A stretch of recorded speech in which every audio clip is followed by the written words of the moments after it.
श्री गणेशाय नमः। गणपति गणेश काटो कलेश। ओम नमो भगवते वासुदेवाय नमः। कार्तिक मास महात्म 24वां अध्याय।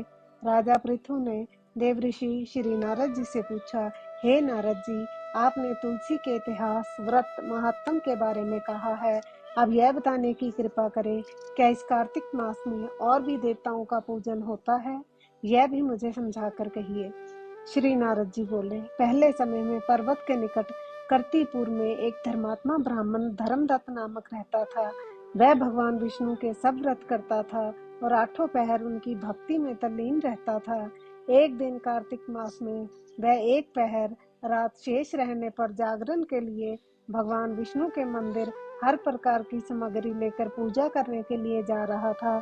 तभी उसके मार्ग में एक बड़ी भयंकर राक्षसी को देखा, जिसके बड़े बड़े 2 दांत, लपलपाती हुई जीभ व बड़े बड़े लाल नेत्र थे, जिसके शरीर नंगा था, मांस रहित था। उस भयंकर राक्षसी को देखकर धर्मदत्त बुरी तरह से कांपने लगा और कुछ उपाय न देखकर उसने पूजा वाली थाली और जल का लोटा उस राक्षसी पर फेंक दिया।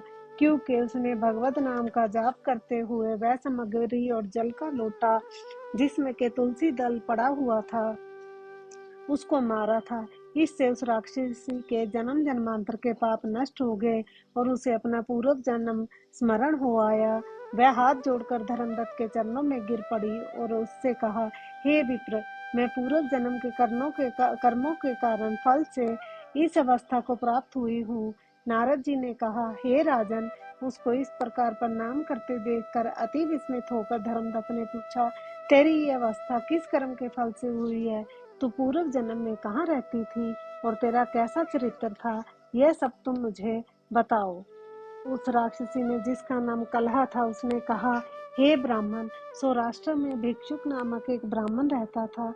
मैं उसकी पत्नी थी। मेरा स्वभाव बड़ा ही निष्ठुर था। मैंने अपने पति का कभी भला नहीं चाहा, न कभी उसे अच्छा भोजन और मिठाई ही खाने को दी।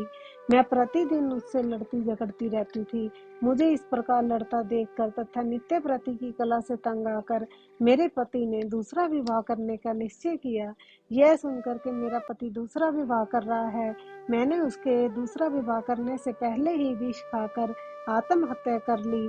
मेरी मृत्यु के पश्चात यम के दूत आए और मुझे पकड़कर गदा मारते हुए यम के पास ले गए। यमराज ने मुझे देखकर चित्रगुप्त से पूछा, हे चित्रगुप्त, इसने क्या कर्म किए हैं? जो भी कर्म इसने किए हैं, अब इसको उनका फल भोगना होगा। चित्रगुप्त ने यमराज से कहा, इसने अपने जीवन में कोई भी अच्छा काम नहीं किया है। यह सदा अपने पति को खराब भोजन देकर आप सदा अच्छा भोजन खाती रही है, इसलिए यह अब विष्ठा खाने वाली होगी। इसको अब सूकरी जन्म दिया जाए।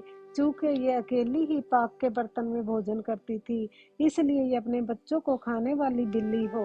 इसने अपने पति पर क्रोध करके आत्मघात किया है, इसलिए ये प्रेत योनि में जाएगी। अब आप इसे अपने दूतों द्वारा मरु स्थान में भेज दीजिए। वहां पर यह बहुत दिनों तक प्रेत योनि में रहकर फिर यह पापिन अपने तीनों योनियों को भोगे। हे विप्र, मैं 500 वर्षों से प्रेत योनि में हूँ और भूख प्यास के कारण नित्य दुखी रहती थी कि एक दिन भूख से तंग आकर मैंने एक वैश्य के शरीर में प्रविष्ट हो गई और उसके शरीर द्वारा मैं कृष्ण और वेणी के संगम पर इस देश में आ पहुंची। मैं उस वैश्य के शरीर में रहती थी कि एक दिन भगवान शंकर व विष्णु भगवान ने मुझको उसके शरीर से बाहर निकाल दिया। फिर मुझे आप दिखाई दिए। आपके लोटे में से तुलसी जल का एक छींटा मेरे ऊपर पड़ा, जिससे कि मेरे सब पाप नष्ट हो गए। हे दितोजम, अब आप मुझे यह बतलाइए कि आगे होने वाली 3 योनियों और उस प्रेत देह से मेरी मुक्ति किस तरह होगी। धर्मदत्त कला की बात सुनकर और उसके पिछले कर्मों और उसकी वर्तमान अवस्था को देखकर बड़ा दुखी हुआ। उसका दुख देखकर उसका चित्त पिघल गया। फिर उसने दुखित भाव से कहा, 24वां अध्याय समाप्त। 25वां अध्याय के तीर्थ, व्रत और दान करने से समस्त पाप नष्ट हो जाते हैं, परंतु प्रेत योनि में रहने वाले को इसका अधिकार नहीं है।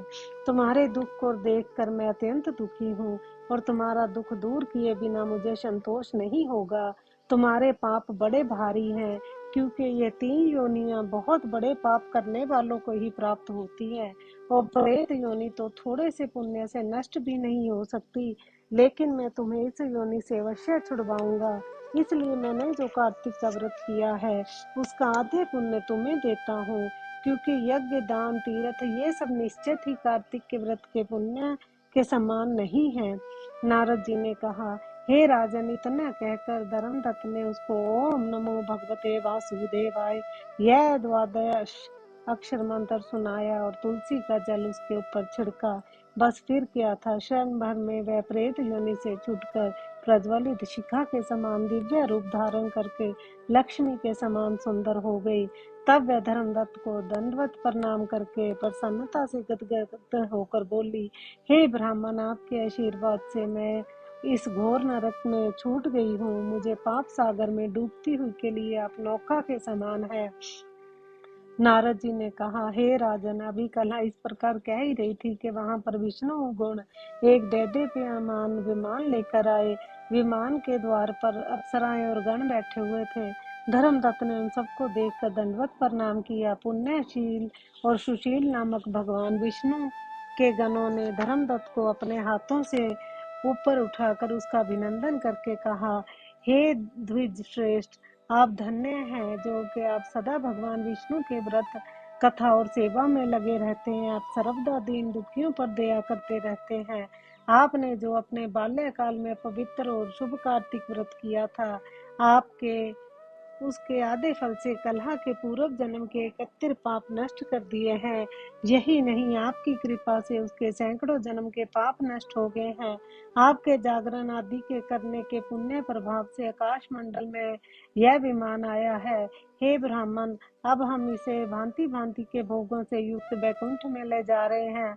आपके दान पुण्य के प्रभाव से, कार्तिक व्रत व तुलसी पूजा के प्रभाव से यह अब भगवान विष्णु के निकट रहेगी।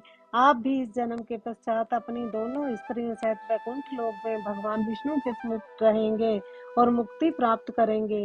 हे दया सागर, यह मनुष्य धन्य है और जन्म उन्हीं का फलीभूत है जिन्होंने कि तुम्हारी तरह भगवान विष्णु की भक्ति की है, क्योंकि भगवान विष्णु अपने भक्तों को भला क्या नहीं देते, अर्थात वह सब कुछ देते हैं। जिन्होंने प्राचीन काल में उतानपाद के पुत्र को ध्रुव स्थान में पहुंचाया, जिसके स्मरण मात्र से प्राणियों की सदगति हो जाती है।